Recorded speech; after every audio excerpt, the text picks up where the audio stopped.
All right, good morning, everybody. It is Tuesday, June 16th. As always, thanks for joining Morning in America. I'm Marky Martin. We are following breaking news as we speak. President Trump is sitting down with the Emir of Qatar, of course, a key ally in the Middle East. And the president is speaking now and also taking live questions. So let's dip in. He aimed at Israel, but he didn't aim at Israel, much less.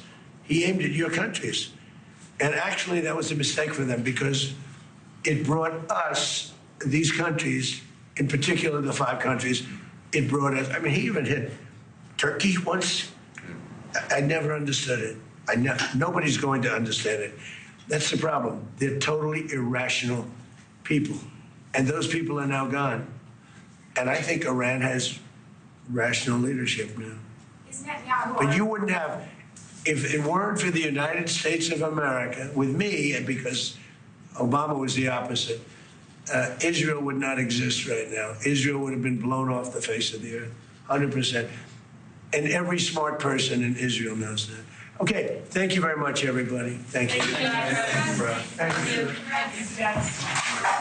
All right, so we are coming out of those live remarks. Of course, this is at the G7 summit in France this morning. For more, let's bring in Cato Institute Defense and Foreign Policy Fellow and former War Department Deputy Senior Advisor Catherine Thompson, and also former U.S. Ambassador to Iraq and Turkey, James Jeffrey.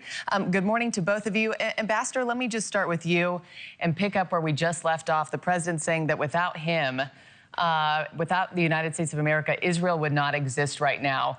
Your real-time thoughts on the comments we just heard? No, thanks for having me on, Maki.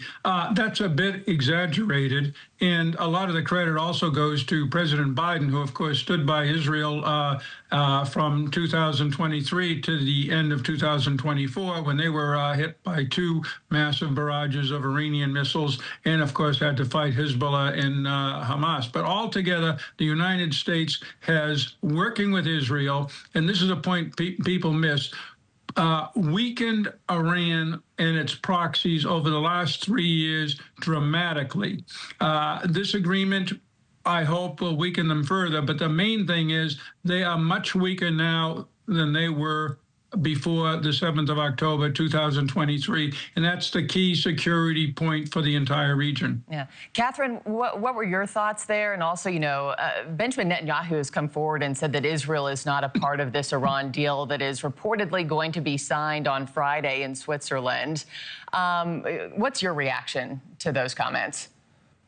Yeah, I mean, I think the president sort of outlined this best, right? I mean, agnostic of country, whether it's Israel or other Gulf partners or anywhere in the world, right? The America First strategic vision was about putting America's interests first and what's in the best interest of the United States of America. And in this case, right, I mean, the president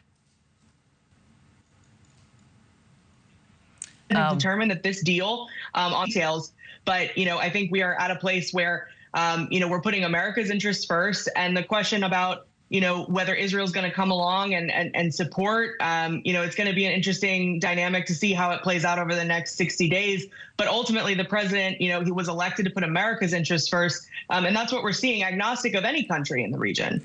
Let me do one more quick follow-up for you, Catherine. I know you have called this the antithesis of the America First foreign policy, you know, that President Trump campaigned on. It drove up energy prices, you know, to your argument, depleted U.S. weapons stockpiles. You and I have talked about that extensively. Is there any outcome of this where you would frame this war as, you know what, that was actually worth it?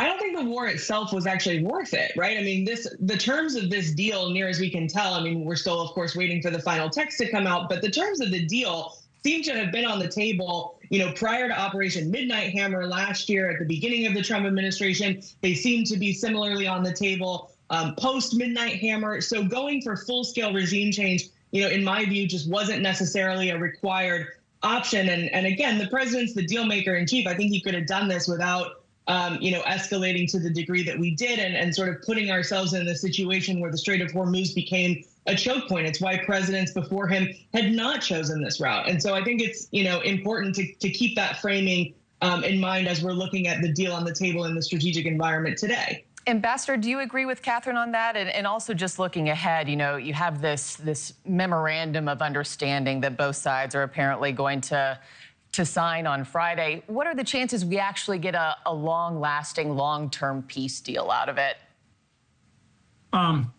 Again, much of what Catherine said is correct. I think that at a minimum, if we had to take military action against Iran, which both President Trump a year ago and President Biden before him did, it shouldn't have been this maximum regime change effort, which only spooked the Iranians into closing the straits, thinking that they were in an existential fight. I think that was a mistake. But nonetheless, I do disagree with her. I want to underline, I was in Vietnam 50 years ago. I was in Iraq for 3 years. I was in Syria defending American interests, not somebody else's interests. The American people, and we've seen that in all of the polls, believe that if we don't get bogged down in massive wars, if we don't do foolish things, being a presence around the world advances American interests. The problem is how you do it. And that gets us to the second question. Yes, we can have a nuclear deal that will limit to some degree Iran's ability to enrich and in particular deal with the highly enriched but buried bombed uranium. That's critically important, and the whole thing will fail if we don't get that. But in the longer term, as long as Iran under this general leadership exists, it's going to be an enemy, and we're going to have to, with our allies and partners, contain it. You know, Catherine, nuclear commitments are still the big question here. And President Trump has made no mention of the nuclear issue in his initial announcement of this MOU, even though stopping Iran's nuclear program was the top reason that he says we started the war back in February. How are you squaring that silence with what he told us this was all about? I mean, this is where the signing of the MOU is only one part of the equation. You know, the durability of the deal is really the long-term question. I actually think media comparisons to the JCPOA are somewhat unhelpful in this respect, right? Because the JCPOA was in very different strategic circumstances, under very different constraints, in a very different environment. I think that this could be potentially, right, the best deal to at least get to the talking portion on the toughest issues like the nuclear elements. I think that that's like, you know, a huge achievement if we get there. However, like the 60-day framework really is like the meat and potatoes of the deal, so to speak. That's where the deal is either going to become fully durable or not durable. And I think that's going to be the name of the game. What can be achieved in 60 days? I think that that's a really hard task, but I think that this administration and under this president in particular are up to that task. Yeah, this is a deal to just keep on dealing for 60 days. Let me play some sound. Ambassador, the Strait of Hormuz, of course, has played a critical role in all of these talks. And President Trump says the strait will be open for business on Friday. You know, you could make the case, I used to make the case that, like a week ago I said it, now it's different, we have an agreement, but if we left, we did a great job. If we just left, we did a great job, because it'll take them 15, 20 years maybe to rebuild. And we were going to do a much bigger job if the agreement wasn't signed. We would have taken it to a level. But if we did that, they would never, ever, I believe, be able to rebuild. Yeah. Okay, so not the sound I was thinking about playing, but he basically said the strait is already partially open. They're doing a little hunting for a couple of mines. They already found ships starting to go through. Friday, it will be completely opened. Ambassador, how realistic is that kind of timetable in your eyes, just especially considering the fact that we're having to go through and demine this corridor and give these shipping cargo companies safety guarantees that they can even start moving again?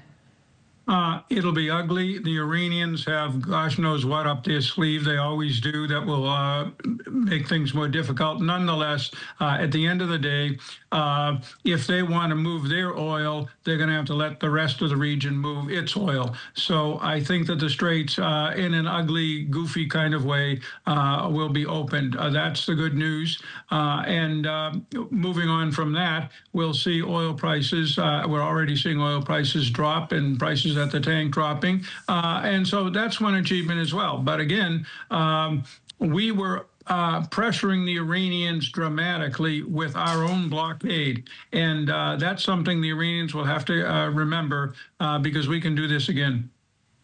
You know, we started off this conversation just with the live remarks that we heard from the G summit and the president saying without the United States, Israel wouldn't exist.